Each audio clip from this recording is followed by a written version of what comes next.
নমস্কার বন্ধুরা, রূপাস কিচেনে সবাইকে স্বাগতম। আজকে আমি আপনাদের সঙ্গে দারুণ স্বাদের একটা রেসিপি শেয়ার করব।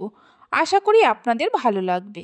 তাহলে চলুন রেসিপিটি দেখে নেওয়া যাক। শুরু থেকে শেষ পর্যন্ত দেখার জন্য অনুরোধ রইল। প্রথমে একটা বিটের খোসা ছাড়িয়ে ছোট ছোট টুকরো করে কেটে নিয়ে ভালো করে ধুয়ে নিয়েছি। বিটের টুকরোগুলো একটা মিক্সির জারের মধ্যে দিয়ে ভালো করে পেস্ট করে নেব। পেস্ট করে নেওয়া হয়ে গেছে। গ্যাসের ওপর একটা কড়া বসিয়ে তার মধ্যে হাফ টেবিল চামচ সাদা তেল দিয়ে দেব। তেলের মধ্যে দিয়ে দেব পেস্ট করে রাখা বিট। মিডিয়াম ফ্লেমে এই পেস্ট করা বিটটাকে মিনিট 3-4 সময় ধরে ভেজে নেব।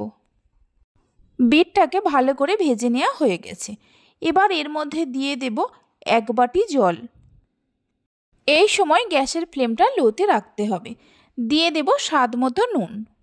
নুন আর জলটা বিটের সঙ্গে মিশিয়ে নিয়ে গ্যাসের ফ্লেমটা হাইতে করে জলটা ফোটা পর্যন্ত অপেক্ষা করব।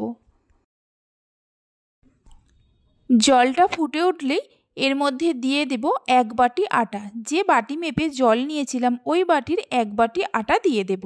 এই সময় গ্যাসের ফ্লেমটা বন্ধ করে সব কিছুকে মিশিয়ে নেব। যে বাটি বা কাপের মাপ করে যতটা জল নেবেন ঠিক ততটাই আটা দিতে হবে। সব কিছুকে মিশিয়ে নিয়ে মিশ্রণটা ঠান্ডা হতে দেব। এদিকে একটা বাটিতে বেশ কিছুটা ছানা নিয়েছি। ছানার মধ্যে দিয়ে দেব হাফ চামচ ভাজা মশলা।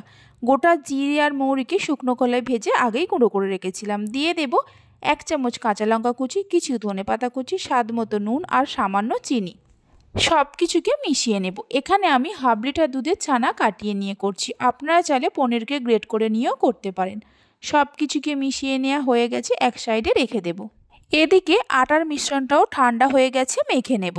মাখতে মাখতে মিশ্রণটা পাতলা মনে হলে অল্প করে আটা বা ময়দা দিতে পারেন। ভালো করে মেখে নেওয়া হয়ে গেছে। এবার এই ডোটা একটা প্লেটের মধ্যে নামিয়ে নেব। এই ডো থেকে মিডিয়াম সাইজের লেচি কেটে নিয়ে লেচিটাকে গোল করে নেব। লেচিটা প্রথমে গোল করে নেব। গোল করে নেওয়ার পর লেচিটাকে একটা বাটির শেপে গড়ে নেব। দেখুন ঠিক এই রকমভাবে। এবার এই বাটির মাঝখানে কিছুটা করে ছানার পুর দিয়ে দেব। ছানার পুরটা আপনারা কম বেশি করে দিতে পারেন। পুরটা দেওয়ার পর ভালো করে এইভাবে চেপে চেপে দেব। পুরটা দেওয়ার পর মুখটাকে এইভাবে বন্ধ করে দিতে হবে। ভালো করে বন্ধ করে দেওয়ার পর এইভাবে হাতের মধ্যে পাকিয়ে গোল করে নিয়ে তারপর মাঝখানটা একটু চেপে দেব। দেখুন ঠিক এই রকমভাবে প্রত্যেকটাকে করে নেব। আরও একটা করে দেখাচ্ছি। বাটির শেপে করে নিয়ে মাঝখানে কিছুটা করে পুর দিয়ে ভালো করে মুখটাকে বন্ধ করে দিতে হবে। ভালো করে বন্ধ করে দেওয়ার পর পাকিয়ে গোল করে নিয়ে মাঝখানটা হালকা করে চেপে দেব।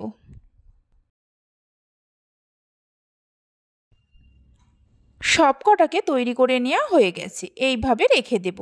এদিকে একটা কড়াতে বেশ কিছুটা সাদা তেল গরম করতে বসিয়ে দিয়েছি। তেল হালকা গরম হলে তেলের মধ্যে অল্প অল্প করে দিয়ে দেব।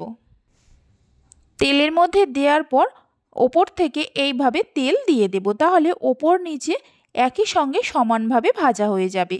গ্যাসের ফ্লেমটা লো টু মিডিয়ামে রেখে ভালো করে ভেজে নিতে হবে। হাই ফ্লেমে কখনোই ভাজবেন না, তাহলে ওপরটা হয়ে যাবে আর ভেতরটা কাঁচা থেকে যাবে। এক সাইড ভাজা হয়ে গেলে অপর সাইড এইভাবে উল্টে দেব। 2-3 মিনিট ছাড়া ছাড়া এইভাবে 3-4 বার উল্টে পাল্টে দিতে হবে। একটু টাইম নিয়ে ভালো করে ভেজে নিতে হবে। এইভাবে 2-3 মিনিট ছাড়া ছাড়া 3-4 বার উল্টে পাল্টে ভালো করে ভেজে নেওয়া হয়ে গেছে। তেল ঝরিয়ে নিয়ে একটা প্লেটের মধ্যে তুলে রাখবো। এইভাবে রেসিপিটি একবার বাড়িতে বানিয়ে দেখতে পারেন। আশা করি বাচ্চা থেকে বড় সকলে খুবই পছন্দ করবে। বাকি যেগুলো আছে ওই একই রকমভাবে লো টু মিডিয়াম ফ্লেমে ভেজে নিতে হবে। সবগুলো ভেজে নেওয়া হয়ে গেছে। দেখুন কত সুন্দর হয়েছে, আর খেতে তার থেকেও আরও বেশি ভালো হয়। একটাকে আমি ভেঙে দেখাচ্ছি, দেখুন ভেতরটাও কত সুন্দর হয়েছে। আজকে আমার এই রেসিপিটি যদি আপনাদের ভালো লেগে থাকে অবশ্যই একটা লাইক করবেন আর আমাকে কমেন্ট করে জানাবেন। ভালো লাগলে চ্যানেলটি সাবস্ক্রাইব করে পাশে থাকা বেল আইকনটি প্রেস করবেন। আপনারা সবাই ভালো থাকবেন, সুস্থ থাকবেন। ধন্যবাদ।